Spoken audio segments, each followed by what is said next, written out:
Okay, Bethany, today we're going to discuss artificial intelligence. I thought it was a good idea that you found this article in Yahoo. I think it was actually from Business Insider. Yeah, Business Insider that was posted in Yahoo. Sam Altman, for those of you who don't know, is the creator of OpenAI, which is an artificial intelligence website that people can use to do various things, which is search, for information, create logos and pictures and crazy things. And it's significantly improved over time. And Sam Altman has his predictions of what he believes the future of AI is going to be.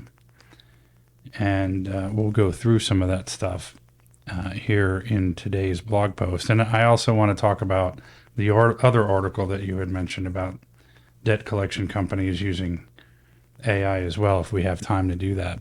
Sounds good.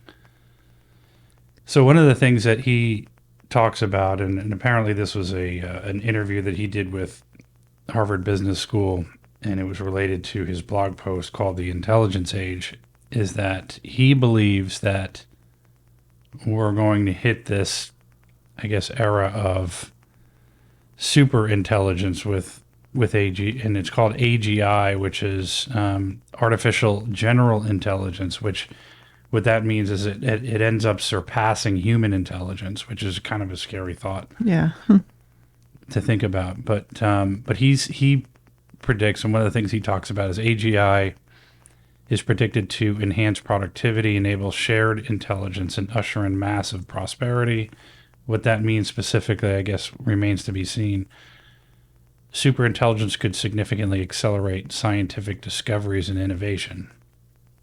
I think that that's true.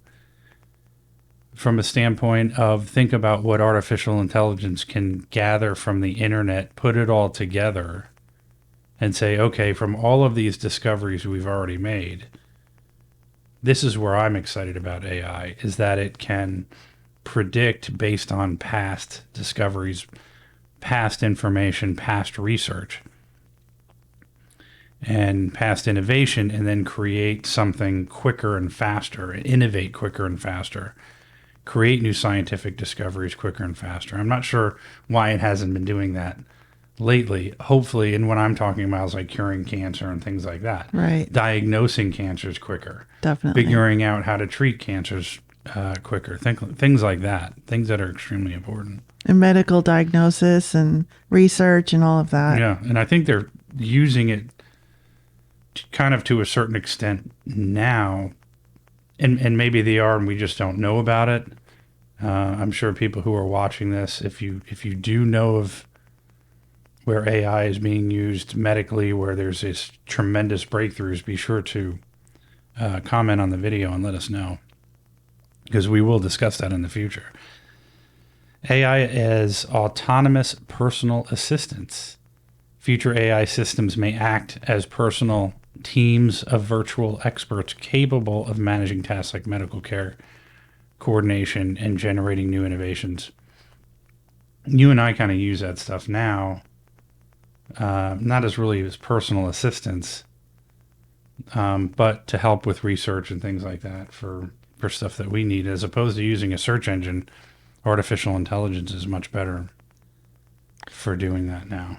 Well, kind of going back to the medical diagnosis piece, I don't know if I told you this, but one of the diagnoses that I had was actually done by using AI. Oh, really? Yeah, and I researched the company that did it, and it was really interesting because they didn't use like the typical pathology that they would have used in the past. They actually ran it through AI, and that's how I got the diagnosis. It was for, I'll just tell the audience, for acid reflux. Mm-hmm. So I think that we're going to be seeing a lot more of that, but I found it interesting that they ran that through their AI program. So yeah. Well, yeah, I guess you're starting to see that, but I also think that we have a ways to go where I definitely have used it and seen mistakes I have made. too. And it's garbage in, garbage out kind of thing, where you still have humans that are creating the programming, the code, the input. And so AI, because it's still in its infancy, in my opinion, it's still going to make mistakes, and that's why I worry a little bit about misdiagnoses and things like that. Yeah, That's that's definitely true. going to be happening. Yep, that's true. From a personal assistant standpoint too, if I Siri, I've never used Siri because Siri has always been a disaster. It's always sucked because it doesn't listen to what you say. It doesn't understand what you say. It's terrible when it comes to that. But if AI gets to a point where there's maybe a microphone in the house or something, or on the phone or whatever it is, and you say, hey, so and so, can you search and set up and book a vacation from soup to nuts, from we want to go to a particular area in the world, set up this is the type of hotel we want to go to, like do all of that stuff, as opposed to actually having a personal assistant do it for you. And you can give it so many different prompts and directions, like only a 5-star hotel, within this certain price range, only this type of airline, whatever it may be, and then be very specific on what you're looking for, and have the artificial intelligence go out and do that. I could totally see that happening. And then us getting an email with the itinerary and everything included. And it probably, I would imagine, eventually it'll be linked to like paying for the whole package and everything like you would do normally yourself. That would be very nice. Yeah. Because you spend hours and hours doing research and planning for a vacation. That would be very, very cool. So evolving from that impact on jobs and workforce, what Altman starts to talk about is, while many jobs will evolve slowly, some will be displaced. Altman emphasizes the inevitability of job losses and the need for societal adaptation. Totally agree with that. People are going to lose their jobs. It's just going to be the way it is. That's why it's super important for people to learn AI, understand AI, figure it out, see how it's going to impact their lives, their jobs. A good example is the shoremen that had went on strike and said that we don't want automation in our jobs. We don't want robots and things like that taking over. It's inevitable. It's going to happen. I mean, there's going to be automation. Things are going to be much more efficient that way. I mean, we're building cars that way now. Yep. Manufacturing is going to change. So, you need to transition to understanding the technology and learning the technology, because again, as the future grows, you can complain about it all you want and kick and scream all you want. It's not going to stop. It's going to evolve. It's going to happen. It's unfortunate for a lot of people, but that's just the way it's going to be.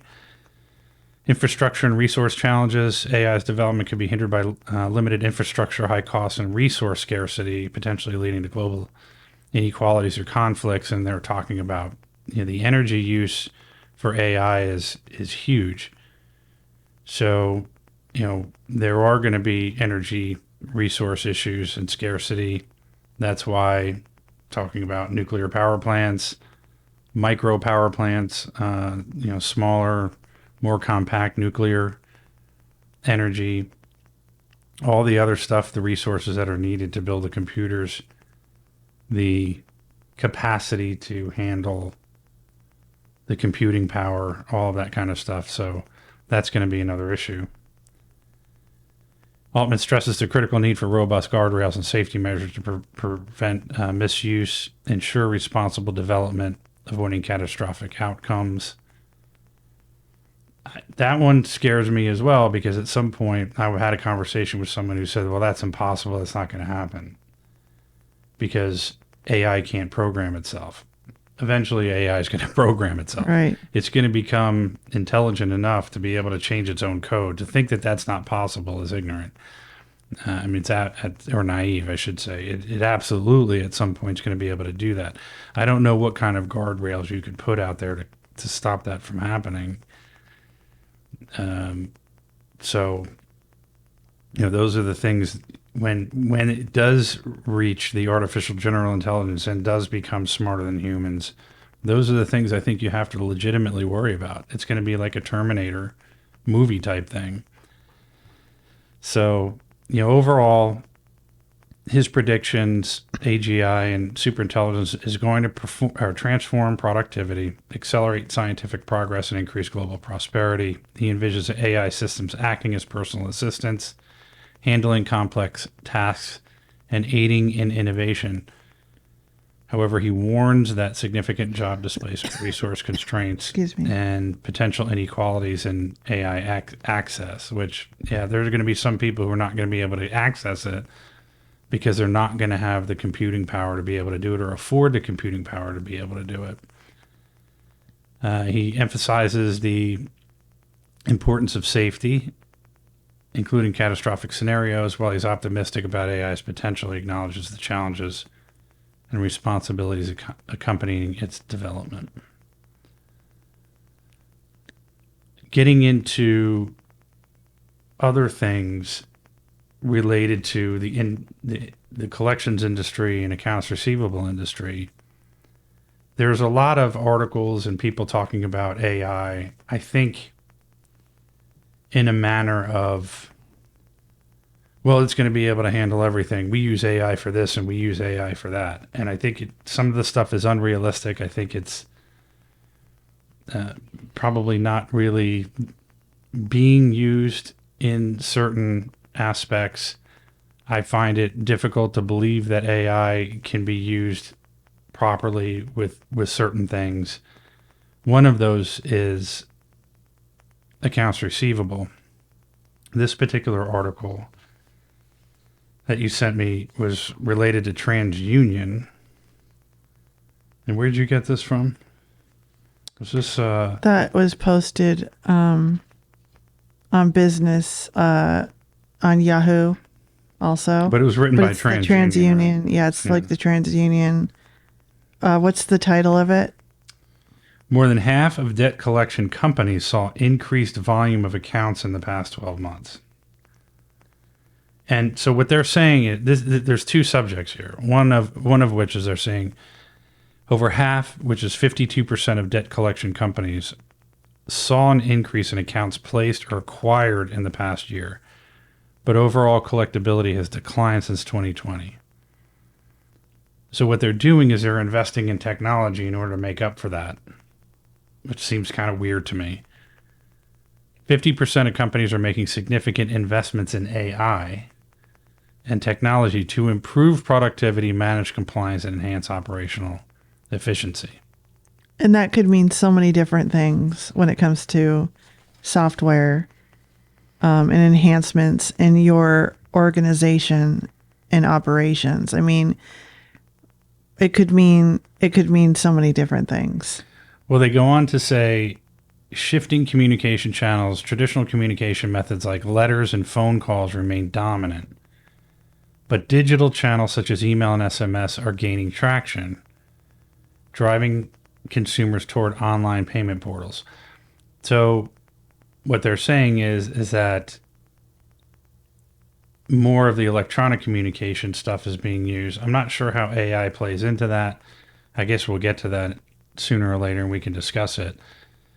The use of AI ML in the industry has risen, with top applications including account segmentation, payment prediction, and facilitating virtual negotiations. Now, I've heard about this virtual negotiation thing. Mm-hmm.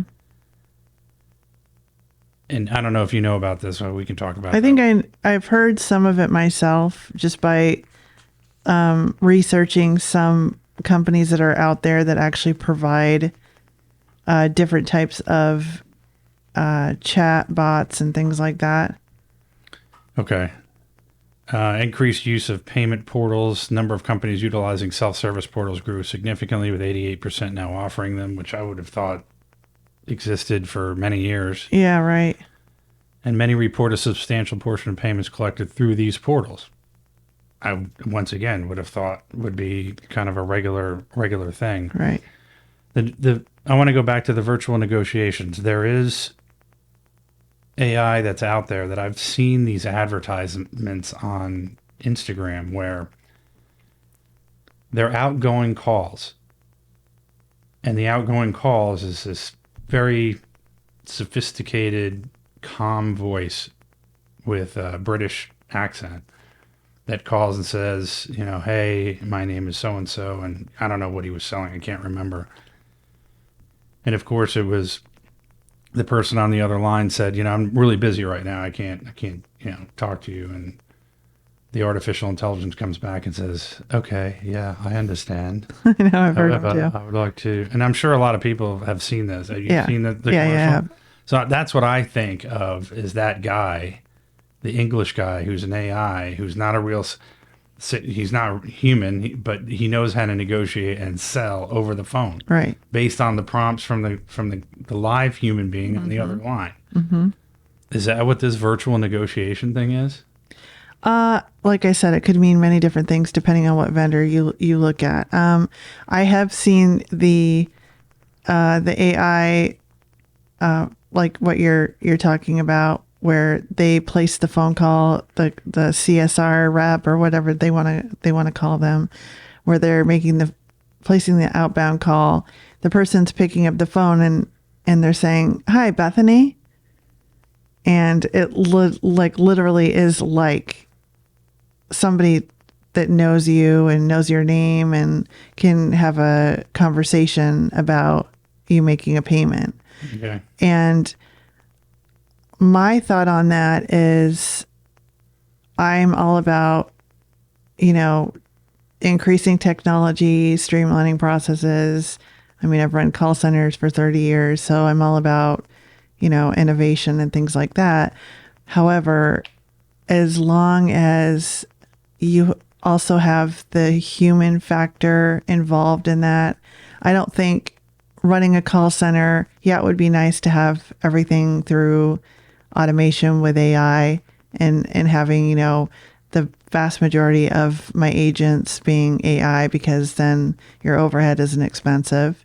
You can do so much more. But I would not feel comfortable having my entire call center with AI agents. I probably would want both, because you're going to have complex situations, especially when you're negotiating payments. Well, it's no different than when you call. Well, I mean, we already have this. When you call an airline, right, and you try, or a phone company or whatever, and it's a virtual person on the other line, and your credit card. Please tell me within certain words what it is you're looking for, and then you say it, and then it doesn't, and then it has that fake keyboard typing thing that drives me crazy. As if you've tricked me into thinking that it's an actual person that I'm talking to. Uh-huh. That's what I think of this virtual or AI kind of thing. That and maybe somebody could argue, well, that's an early version of it. It's gotten much more sophisticated and powerful since then. Okay, maybe it has, but I highly doubt, like what you just said. Whenever I have to call somebody and I don't do it online, yes, it's a complex issue that I don't give a damn how sophisticated your computer system is. It ain't going to figure out what it is that I need. Well, and that's why I'm calling. Well, I was just going to say, and that's exactly why we make that phone call. We don't place the calls to hardly anybody. I mean, I don't make a lot of outbound phone calls to people that I need to talk to at all. I do mostly everything online. Mm-hmm. But if something happens with, say, my credit card, something comes through online that I'm not familiar with, or it could be a fraud situation, I don't know, then I would place a phone call. But that's not like a regular occurrence for me. Some people it is, though. Some people tend to call their credit card companies like weekly, but usually like to check on their balances and things like that. But those are things that are simplistic. I mean, right. If you but if can't it's go complex online and figure that out, then you can't be helped, unfortunately. Yeah. Or even the phone call when you're calling, those are things where, you need to be talking to somebody. I mean, those should be basic things. And yeah, those to me, that kind of stuff to me is the stuff that should be online, because it makes it easier and quicker. I don't want to sit on hold to find out what my balance is or anything like that. But if I'm calling, I'm in a panic. I lost my card. I think somebody stole it. There's a charge I don't recognize. And, you need to talk to somebody and or cancel your card. All the different things that involve complex tasks that these companies think that somehow some automation is going. And once again, the unfortunate reality is we're living in a time now where these companies think that, they're trying to cut as much in costs as they can. So, they hire offshore call centers, which has always been a disaster.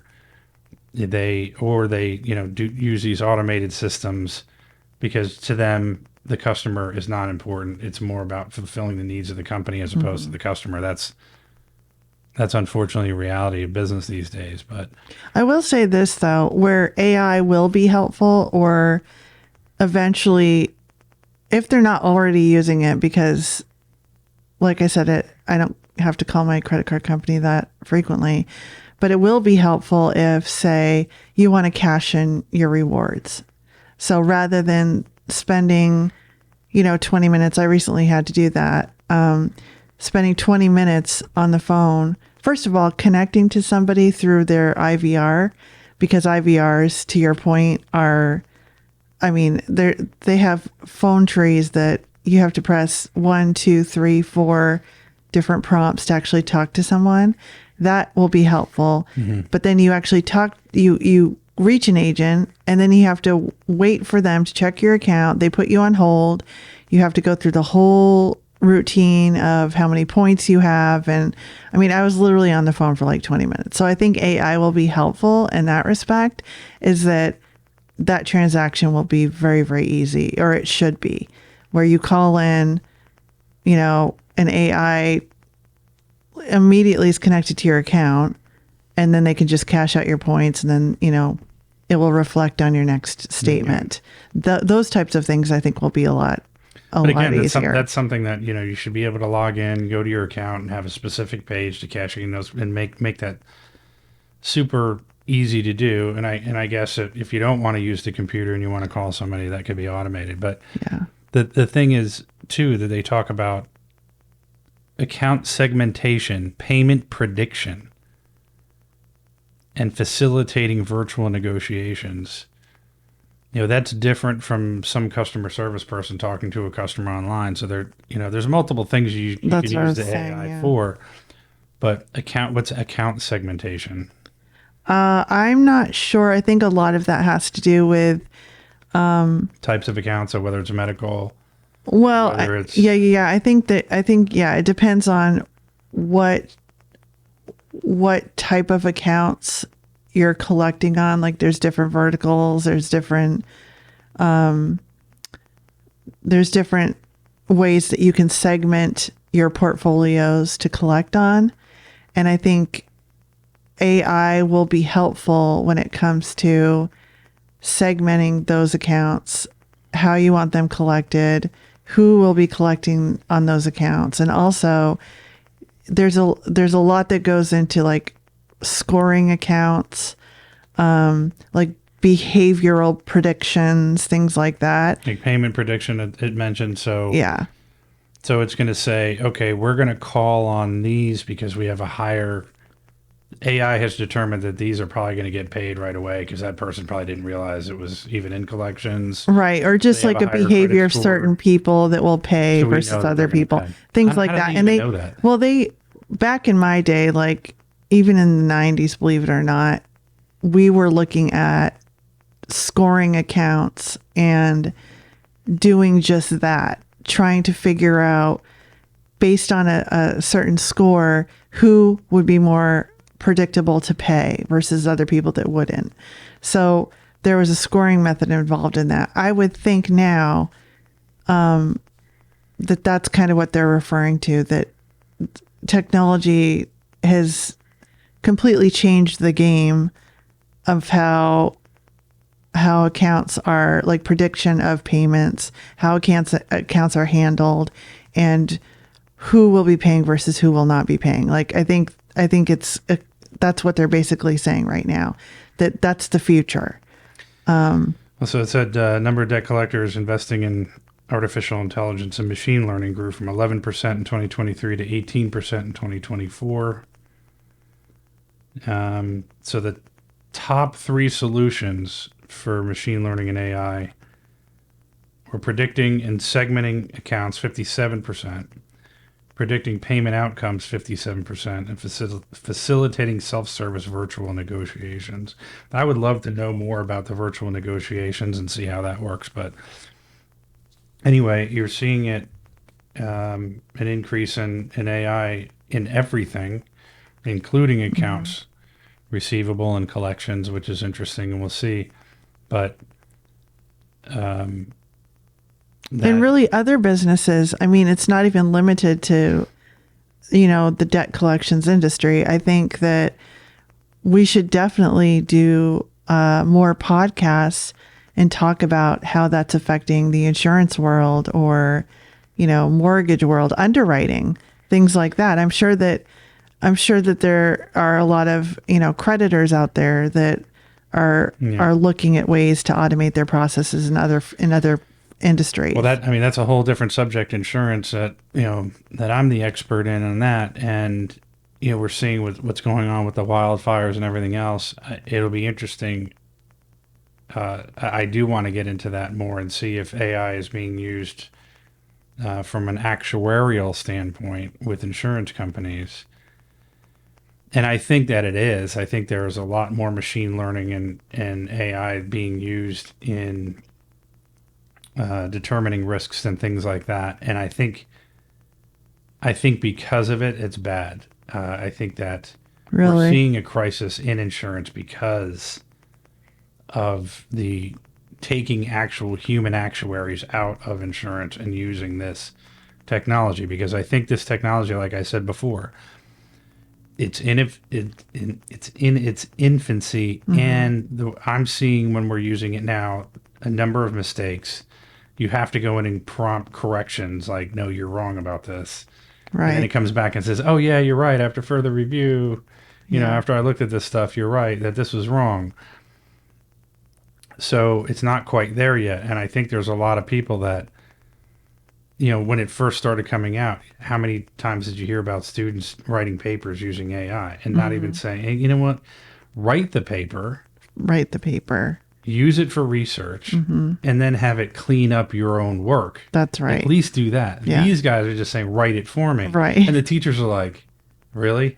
Like, could you make it any more obvious? You use AI to figure it out. Oh, you know what? That's funny because I heard a story about that, and it may be from what you're talking about, the same type of story, that the students were using AI so frequently that the teacher was saying that they were duplicates. Right, because that's exactly and that's how she found out. Yeah, because the AI is spitting out the same exact thing that everybody else. So if you have a particular subject and you're not doing your own research, and you're not doing your own authentic, creating it on your own and writing it on your own, it's going to repeat the exact same stuff that it's giving somebody else that's asking the same question. Right. It's not going to give a different answer. Right. So it's going to write it the same way and all that. So it's like, come on, guys. I mean, use a little bit of common sense. Well, like you said, and that's what I mean by, like, with the artificial intelligence, is that, it's not doing anything wrong there. It's spitting out the same stuff, but it's also spitting out the same wrong information if there is something wrong in that, to everybody. Yeah. And that's dangerous. And people are this whole thing with AI that we're even discussing it right now is, I think people are just saying AI. And how many people are trying to sell and make money off of AI? Right. That don't understand it. Don't even understand it. And I'm not saying I understand it, because I certainly don't. Not even close. Me either. But I'm at least willing to admit the fact that I don't. And it has a long, long way to go. But I'm smart enough to know to say, hey, you need to be careful with this stuff, because when I do use it, I see it's making mistakes. There are issues with AI. Right. It'll continue to become more intelligent, like they're talking about, the artificial general intelligence. Well, it will surpass humans' capabilities.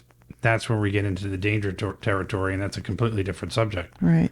At that time, but But it's interesting because its tentacles are getting into different Yeah. verticals and businesses and things like that. And I just think that again, we're in that dangerous territory where people just don't understand it enough. The point I guess I'm trying to make is that people are trusting it as if it can do stuff for you Right. and do it right. It's not. Right. So Yeah. anyway, I mean, and also too, that when it comes to like getting the information, like you said, I thought it was a great way to kind of phrase AI in general is garbage in, garbage out. Like that was a term used all the time, and it's still used today when in programming and like software implementations and things like that. It's, you can do a conversion, but if you've got a bunch of garbage in the system, it's going to be garbage in, garbage out. Just because you get a new software, you're going to be putting garbage into the new software if you don't get it out. So it's kind of the same thing with AI.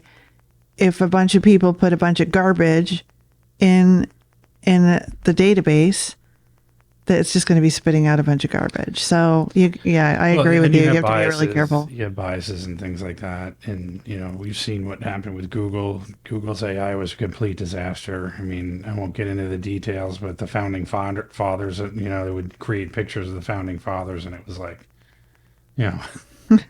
not the founding fathers. I'll just put it that way. Oh, really? No. Huh. And, and a lot of it had to do with biases from the programmers. Uh-huh. Oh, that could definitely happen. And so history may not necessarily be told. The cold, hard truth is not coming out because, and this also, and I'm not going to get into this because it's going to be, a tangent and a half. But when you get into this thing that's going on with X right now and silencing and censorship, things like that, that also comes into play with the programmers in this AI stuff. And that's a problem because if you don't want to know the full truth or you want to kind of hide some of the truth because of hurting people's feelings and things like that, that's going to be a major problem with AI. I agree. If you're going to be using it for research, you're going to be using it for history, you're going to be using it for things. Writing code. Everything. Yeah. It's got to be, you can't have bias in it. It's I got to agree. be, this is what the truth is, and that's it, whether you like it or not. Yep. I agree. So, but that's for a different one. So anyway, thanks everybody for watching this video. If you learned something, make sure that you hit the like button. Be sure to follow us. Those of you on LinkedIn, also follow our page to get continuous updates because we're constantly posting things. Also on YouTube, you can follow us on X as well. All those links and everything are going to be in the description, and we'll see you in the next video. Thanks for watching. Thanks, everybody.